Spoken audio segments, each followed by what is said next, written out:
SCP-860. A chave azul. Classe: SAF. Procedimentos especiais de contenção. SCP-860 deve estar contido em uma pequena caixa de madeira, em um armazenamento de segurança no setor. Por si só, o objeto é inerte e não são necessários mais procedimentos de contenção. Descrição: SCP-860 é uma chave azul escura de forma comum. Em intervalos de tempo aparentemente aleatórios, uma série de números, mais tarde encontrados como coordenadas UTM, aparecerá na lâmina da chave. No tempo que SCP-860 passou sob contenção, os números mudaram 3 vezes, dando as coordenadas para Alemanha, Inglaterra e sítio. SCP-860 pode caber em qualquer trava de porta, que requeira uma chave localizada na área das coordenadas dadas, e funcionará de forma idêntica, a chave correta para aquela trava.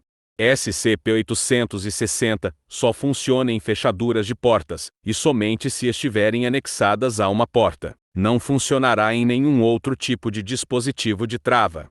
Quando SCP-860 é usado para destrancar e abrir uma porta, a porta não leva ao seu destino habitual. Em vez disso, ela se abre para uma pequena clareira de uma floresta centralizada em uma trilha de 80 cm de largura, designada como SCP-860-1. Cada observação indiciou que em SCP-860-1 havia a presença de uma névoa azulada. Assim que qualquer pessoa entra em SCP-860-1, a porta fecha automaticamente. De dentro de SCP-860-1, a porta aparece anexada a um muro de concreto infinita, e vai estar trancada. Nenhuma tentativa de quebrar a porta de fora, com funcionários dentro de SCP-860-1, foi bem sucedida. Tentativas de quebrar a porta de dentro de SCP-860-1 resultaram em redigido. Veja o documento 860-3 para mais detalhes. A trilha dentro de SCP-860-1 normalmente leva a outra porta conectada a outro muro de concreto infinito. Esta segunda porta leva à sala de destino normal da porta na qual SCP-860 foi anteriormente usado.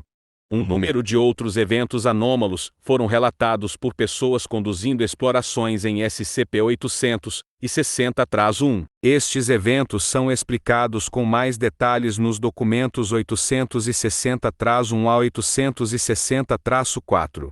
Seguindo os eventos da exploração 4 descrito no documento 860-4, somente os funcionários de nível 4 podem realizar os testes com SCP-860.